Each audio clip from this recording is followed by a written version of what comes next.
What if Deku had a flying raijin? Part 1. And alright. So with that out, the intro out of the way, and we're talking about what we're gonna be talking about. Let's get into the actual video, boys and girls. What if your boy had a flying raijin, right? And I technically did this one already, but it was more of a Naruto kind of like off-brand Naruto, but he primarily used flying raijin. But I'm gonna have it to where like his flying raijin is his whole snitch, or it's like his whole deal. But I'm not gonna make him the reincarnation or anything like that. He gonna work on this shit on his own. And I was thinking real hard and like, damn, am I gonna make this a quirk? Or am I gonna make it to where like he just learns it? And I think if he learns it, that'd be a lot more cooler, right? So we're gonna have a lot of stuff play up like it was in canon, right? For the longest time, and we gotta make him early so he has time to train it, right? And so for a good chunk of time, this nigga was, trying to figure something out. It's almost like what if Deku was abandoned, which I technically haven't even got that far into it, or at least y'all haven't seen as much of it. Maybe at the point of the time of releasing this, but I doubt it. But basically, right, what happens, right, is Deku, he does a lot of physical training. He's doing a lot of training. He's doing a lot of sprinting. He's doing a lot of running. He's doing all sorts of stuff, right? And then one day when like we'll say, he's out on an adventure or something, right? He discovers something. Like he actually broke his, I'm not gonna say he broke his legs, right? But like he falls, or like he basically, it's like he's exercising, right? And he fucks up the angle, okay? And he hurts both of his legs, or like somehow he's paralyzed. While he's paralyzed, he can't move, right? And so while he can't move, he realizes something. He's like, damn, I can sense everything. And so once again, since I like dragons, because they're the second realest animal to exist, okay? We are gonna say that he's like doing like some type of no. He's not doing that yet. He's doing he's just absorbing nature energy, right? And then the last thing he saw was a frog, right? So what happens is he absorbs frog energy, but since he's like, he knows how to meditate, he knows about like chi, the very basics and stuff, right? We're gonna say that he's like gathering it, and since the frog was the last thing he thought about it for a second too long, and then somehow he got reverse summoned onto the Toad Island or whatever, right? He pulls up there. He's like, hey, yo, where am I? He kind of scared. He's like, wait, I can move. And then, he sees the toads and they pull up, right? And then he starts training with them. Now, let's give back some, background knowledge or whatever. We're going to say like the OG Toad or whatever predicted that, someone from another world will come and will change his world's future, but he will have to come here. So this is how he got reverse summoned without, trying to go for a plot convenience. He got reverse summoned because the old wise Toad was like, yeah, we gonna help him out.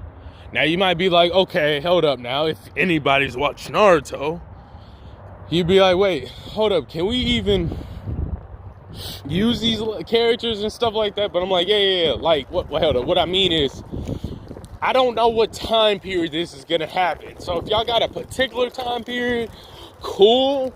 But I'm not gonna really like inherently say it's gonna happen during this point, or it's gonna happen during this point. What I probably do, right, is have it since Deku's training, right?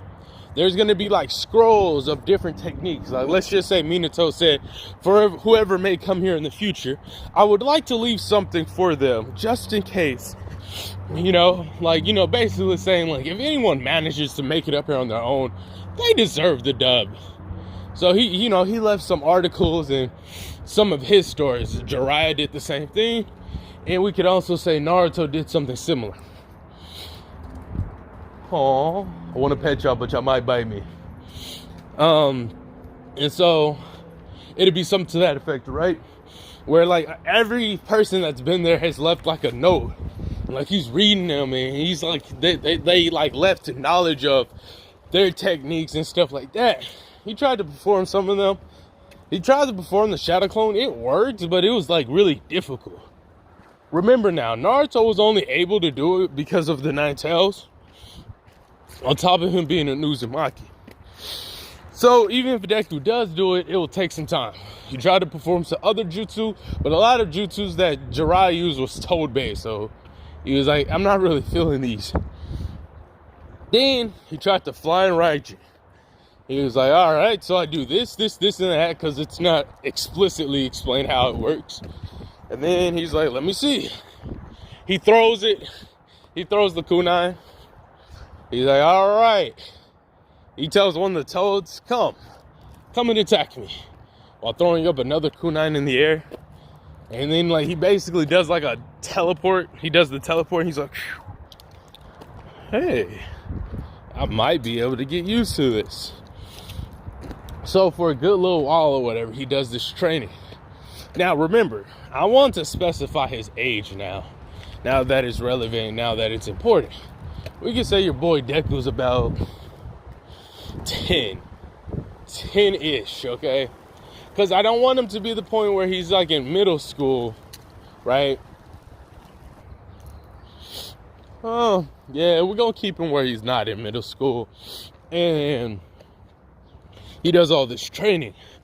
So basically, he gets a very basic understanding of ninjutsu. On top of this, he was doing the ability one too many times.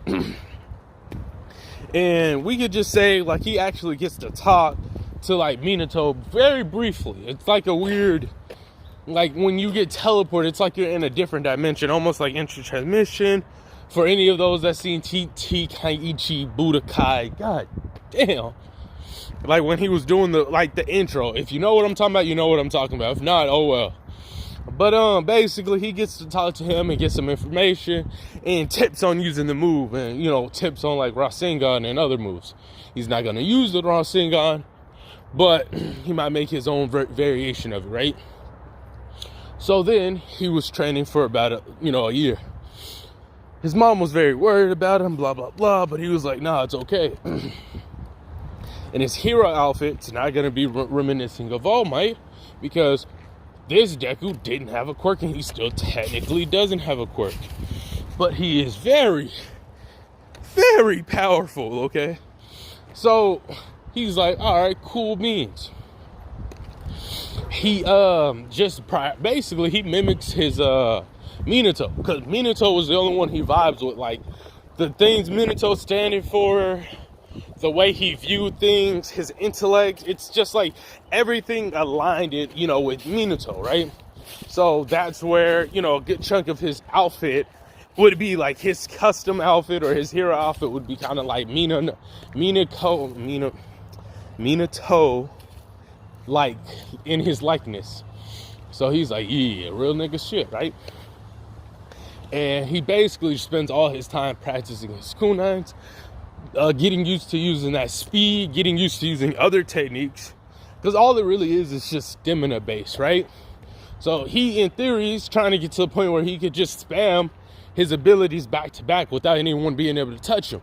On top of this, since his speed is technically like already up there, he focuses on like his power, his technique, his focus, and all those other stuff. So this is also where martial arts and stuff comes in handy, right? Also, he delivers, he's kind of like on the Spider-Man flow, right? He delivers food and shit. But the reason this is lucrative is he's young. He's like, the dude was being arrogant for a second, right? He was like, you know what? You're like, he's 11, so he's like, okay, sure. If you could deliver that pizza and takes 30 minutes to get there normally, this is what he's saying in his head. If you could deliver that pizza in 10 minutes or less, I'll hire you, no problem, and make an exception. He said, I only need 3. As he was traveling or whatever, because he's kind of like using it almost like a spider web, right? He'll throw his kunai, with like string attached to it, look around just to get like an idea of his surroundings, and then keep, you know, zipping and zooming past everything. He's known as the Green Flash. And so, with that being said, he was like, yeah, easy, light works, right? So he's seen that place, and for some reason, he just was like, I'm just gonna throw a couple of my marks in this area, right? And he does that. You never know when you're gonna need it. And so he was like, bet, where's the piece at? He's like, all right, I'll be back. And all they saw was a green flash, and that nigga was gone, right? And he's like, pizza delivered. And literally after that day, bro, he started booming in business. His tips were outrageous, bro. Because, like, let's say the piece is like a clean 20, right? The second they place the order, the second the order is made, you don't got to sit there and wait. You see a flash, you know your food's there, right? So Deku started making some cuckoo bands, okay? Now, let's talk about his school life, because we've only been talking about his training. But that will have to wait until the next part. Catch y'all niggas later.